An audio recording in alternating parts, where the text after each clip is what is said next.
Hola, ¿cómo se encuentran? Espero que bien. Un gusto saludarles como siempre. En esta ocasión vamos a trabajar con un ejercicio para determinar la amplitud de los intervalos. Esto es, resolver justificando la respuesta correspondiente para determinar la amplitud de los intervalos en datos agrupados. Veamos qué es lo que tenemos. Tenemos este ejercicio.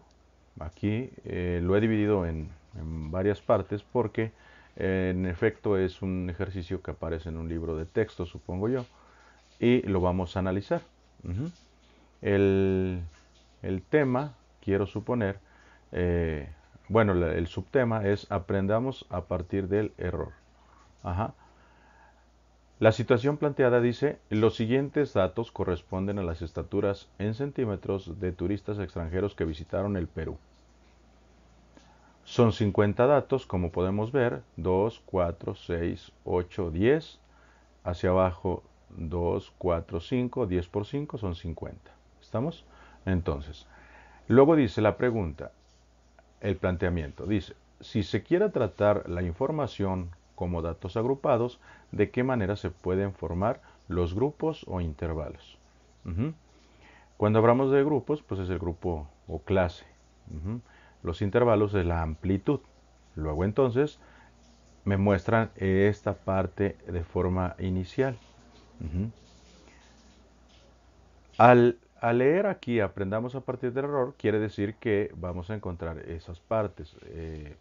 Analicemos paso a paso. Primero, ¿qué es lo que tengo que llevar a cabo? Bueno, estar conscientes de qué es lo que vamos a responder. ¿De qué manera se pueden formar los intervalos? Ujú.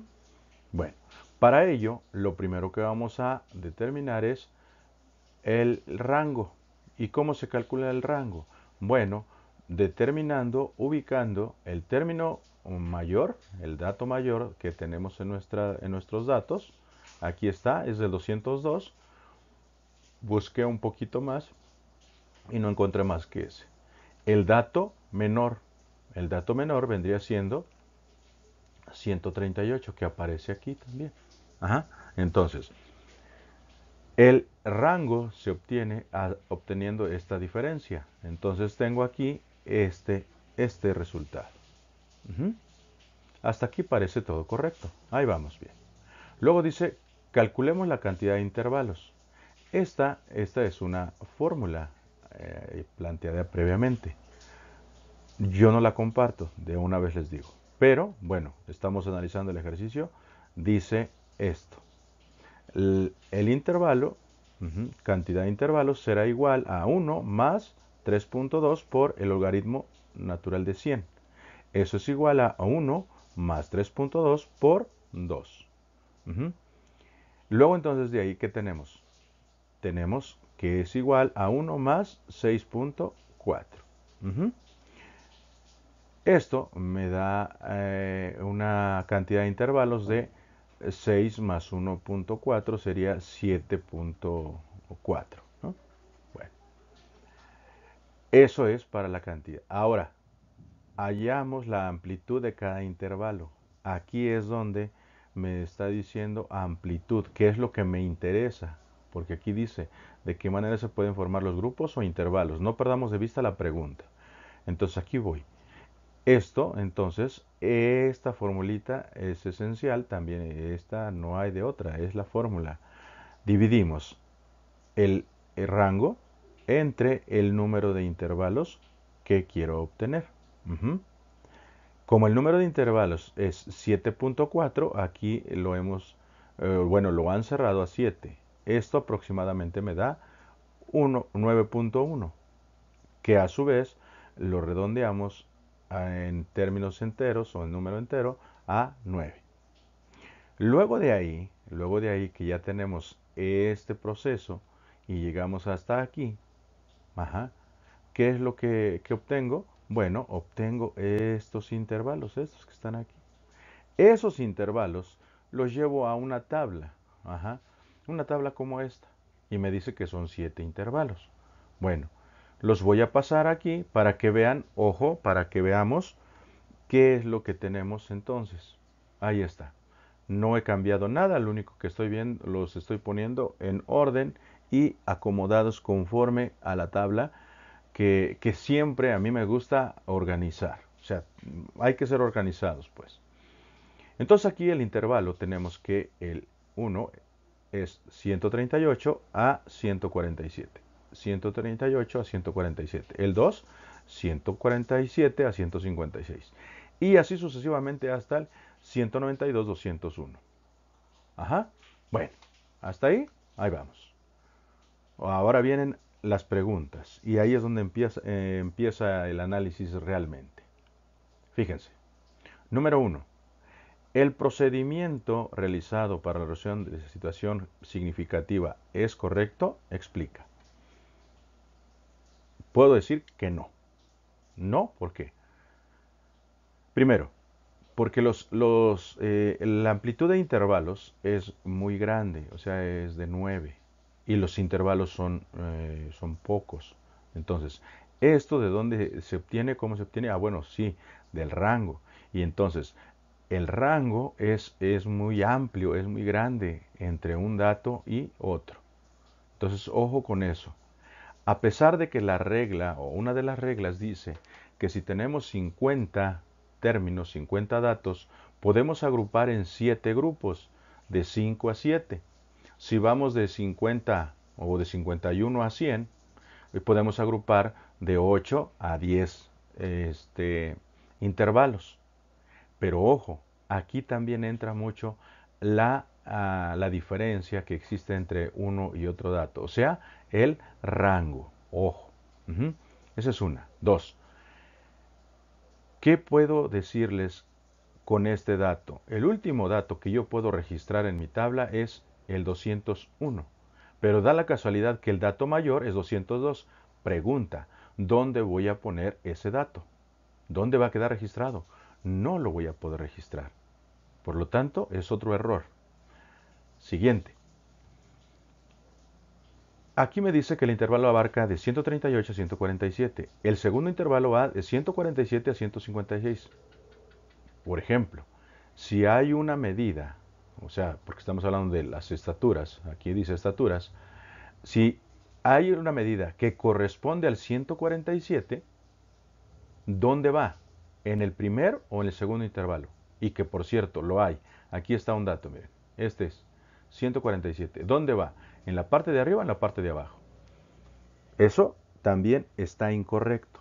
Ajá. Entonces, tenemos que cerrar al número 147, sí, y abajo sería 148. Ahora bien, cuando ahí el dato está haciéndose esa diferencia, me van a decir, profe, ¿pero cómo? Ah, sí, porque entonces aquí entra un límite real, tanto superior como inferior. Y ahí es donde entra la parte que tenemos que tener más análisis, más profundo. Ajá. Ahí les voy a encargar un video que también habla sobre los intervalos de datos agrupados y estoy justificando esta parte. ¿Vale? Muy bien.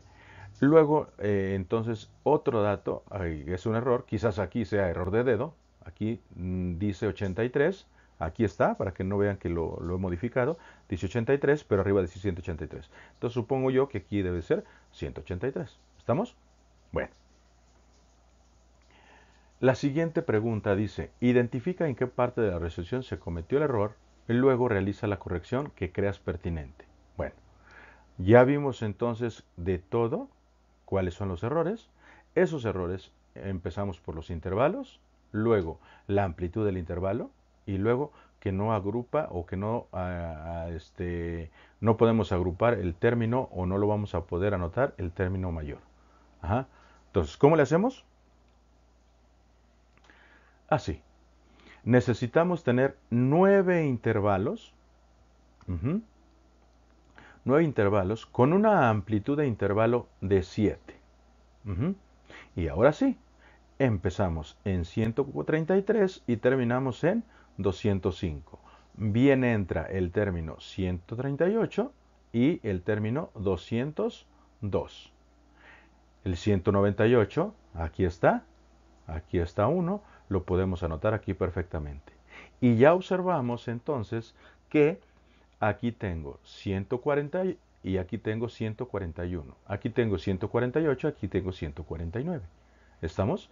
Entonces, profe, ¿y cuál es la diferencia entonces? Ah, que aquí ya el dato que les decía hace rato de 147, ya lo podemos ver bien, claro, que va en ¿dónde? En este intervalo, en el 2, porque aquí queda su dato, en esta clase. Ujú.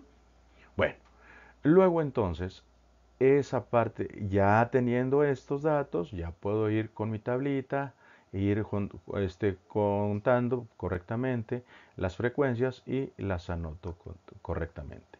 Al final, la suma de las frecuencias debe de ser 50. ¿Estamos? Muy bien.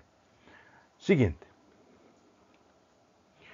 La amplitud del intervalo, les decía yo, que se puede obtener con esta fórmula, sencilla, tan rápido. Ajá. El número de intervalos, ojo, aquí ya esta formulita, les digo, no es tan necesaria, considero yo, porque el número de intervalos lo determino yo, lo determina el investigador, lo determina el alumno, lo determina la persona que está haciendo su estudio. Entre menos, entre menos dispersión de datos tenga, va a ser mucho mejor. ¿De acuerdo? Entonces, entre más datos concentrados tenga, su análisis va a ser más claro. Luego entonces, aquí es lo que les decía, yo divido 64 entre 9, 64 no hay cambio, ¿por qué? Porque en efecto, esa es la amplitud del rango. Entonces, repito, este rango es el que también me afecta, no nada más los datos en sí son 50, sí, pero el rango es 64, entonces es grande. Entonces aquí habría que dividir entre una amplitud de rango un poquito mayor. Y ojo, el rango generalmente hay que buscar es que sea un número impar. Ujú. Nada más eso les digo. ¿Por qué impar? Porque cuando buscamos el cálculo de la mediana, por ejemplo, que es el número que queda, el dato o la frecuencia que queda al centro de los datos ordenados, empezamos con ciertos problemas. Entonces, por comodidad, si yo cuento, me va a quedar en un número por aquí cerrado. ¿Estamos? Muy bien. Lo siguiente. Entonces aquí 64 entre 9 me da aproximadamente 7. 7.1 para ser más exactos. Pero entonces lo cerramos a 7. Ajá. Y esa amplitud es la del intervalo que tengo. 33, 34, 35, 36, 37, 38, 39, 40. Son los 7, o sea, el espacio que hay en ese intervalo. ¿Estamos? Muy bien. De ahí se obtuvo, no es magia, es justificación. Tercer pregunta y última, parece ser. Describe el procedimiento que se realizó para dar respuesta a la pregunta de la situación significativa. Bueno, la pregunta es esta. ¿De qué manera se pueden formar los grupos o intervalos?